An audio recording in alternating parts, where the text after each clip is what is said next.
semaine, KS Bloom sortait d'un cauchemar au Cameroun. Aujourd'hui, il en tire des leçons. C'est le gros buzz. Dans une vidéo diffusée sur les réseaux sociaux, KS Bloom a expliqué que l'Afrique doit retenir de l'épisode du Cameroun. Ozone, si tu permets, oui, on regarde. On regarde. Après tout ce qui s'est passé sur la toile, avec un peu de recul, ça m'a permis de comprendre beaucoup de choses concernant l'Afrique, concernant le monde, concernant la mentalité des gens. Banaliser les choses de Dieu, insulter les choses de Dieu qu'on ne maîtrise pas. Tu vois quelqu'un que tu ne connais pas, un pasteur, un chantre, quelqu'un qui travaille pour le Seigneur. Tu n'as aucune relation personnelle avec lui. Tu ne sais pas qui il est et tu te permets de bavarder, de raconter des choses que tu ne sais pas et puis espérer à un progrès ou t'attendre à un progrès.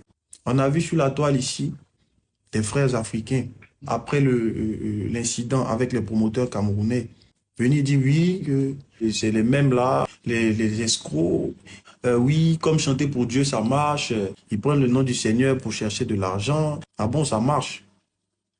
Mais viens chanter pour Dieu. Viens chanter. Tout ça, tu as fait des exploits. Viens faire. Comme ça marche là, viens faire. Ou bien toi, tu n'aimes pas la réussite. Moi, je connais tellement de gens qui chantent pour le Seigneur, mais qui n'arrivent pas à payer leur loyer à la fin du mois, qui n'ont même pas de visibilité. Arrêtez de coller le succès des gens à des magouilles ou à des pratiques malhonnêtes ou à forcément la mauvaise foi. Et pour eux, le vrai, c'est les gens qui sont pauvres. Pour eux, le vrai, c'est des gens qui seront prestés et qui ne reçoivent pas d'argent et qui viennent faire des SOS pour pouvoir se soigner. Comment vous pouvez avoir cette mentalité? Et puis, on va évoluer. Les choses qui concernent Dieu, vous les mettez en bas. Maintenant, des choses qui concernent vos ventres. Ça, c'est normal. Quand tu vas travailler, toi, on aura te donner ton salaire à la fin du mois. Mais celui qui travaille pour Dieu, là, lui, il n'aura venir mendier, il n'aura venir faire Jean, et puis après, il vient faire SOS. Et ayez pitié. C'est ce que Dieu vous a dit. Dieu, c'est votre camarade. Frère, n'attribuez pas un succès forcément au diable.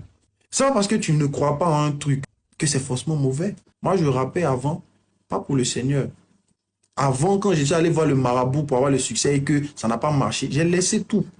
Quand j'ai rencontré Christ, j'ai laissé la musique et je me suis concentré sur ma relation avec Dieu. C'est 1 an après qu'il m'a mis à cœur de commencer à faire le rap gospel pour lui. Mais avant ça, il y avait qui avait réussi dans le rap gospel? Sur qui je pouvais m'appuyer pour dire « Ah bon, ça va forcément marcher, je vais aller, ça va forcément marcher comme un tel. » Non, il n'y avait pas. En tout cas, pas avec un tel succès. Donc, ça n'a pas été calculé. Vous pouvez voir mes premières vidéos. C'est Jésus qui est bon, ah là là. J'avais porté une grosse chemise avec un sac au dos. C'est en 2021 que vous m'avez connu avec Enfant de Dieu. Mais j'ai commencé en 2018. Ouais, on a bien entendu le message de KS Bloom, Ouais. mais il a parlé d'une ancienne vidéo, de son premier rap. Oui. Petich, on va voir le premier rap.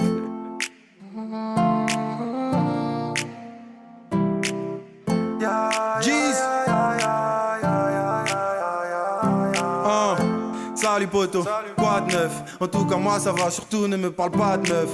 Ah ouais j'ai pris du poids, c'est pas moi que tu dois féliciter, mais plutôt celui qui m'a délivré de la pudicité. Alléluia. Eh tiens, mais KS Bloom, c'est un bon rappeur. Ben oui, bien sûr. Depuis son groupe 225, j'ai oublié dans le groupe là. Depuis son groupe là, c'était un bon performeur. Il se faisait remarquer même dans le groupe. Dans le groupe. Ouais. Ok. Alors une seule question aux autres. Ton avis sur ce que tu viens d'entendre? Il a dit beaucoup de choses en même temps. Il a parlé un peu de comment il est venu au rap gospel. Il a parlé aussi de la mentalité des Africains. Il a parlé des réalités dans leur milieu de chrétiens et de comment les gens les jugent parfois. Comment est-ce que quelqu'un qui croit en Dieu doit pouvoir vivre. Je pense qu'il a exposé des faits. Ouais. OK. On lui reproche beaucoup de choses. Il y a beaucoup de gens qui racontent des choses sur lui. Ben, c'est entre lui et son Dieu. Nous, on ne peut pas forcément juger ce qu'il est ou ce qu'il fait. Nous, on ne peut que s'en tenir à ce qu'il dit. Oui. Tant qu'il dit des choses positives, ça nous va. Voilà. Moi, je fais une remarque aussi. Ça dit que pour suivre Dieu, il faut être pauvre. Parce que si tu as du succès, c'est jamais simple. C'est ce que les gens racontent. C'est ce que les gens racontent. Ah ouais. C'est-à-dire que quand tu suis Dieu là, quand tu as du succès, c'est pas simple. Pour suivre Dieu, il faut être pauvre, il faut être délabré, il faut tendre la main. Pourtant, c'est pas forcément... Tu peux être pauvre un moment, tu vois, parce que Dieu, il peut t'éprouver, il peut tester ta foi. Mais un moment, c'est pour un moment. Après, forcément, selon ton degré de foi, selon ton degré de... selon la sincérité de tes prières, Dieu te donne. Il te donne toujours ce que tu lui demandes. Dieu donne toujours ce qu'on lui demande. Avec Dieu, c'est du vrai succès. Yeah. Les gens racontent ce qu'ils veulent, c'est du vrai succès. Avec Dieu, je dis bien avec Dieu, le vrai Dieu.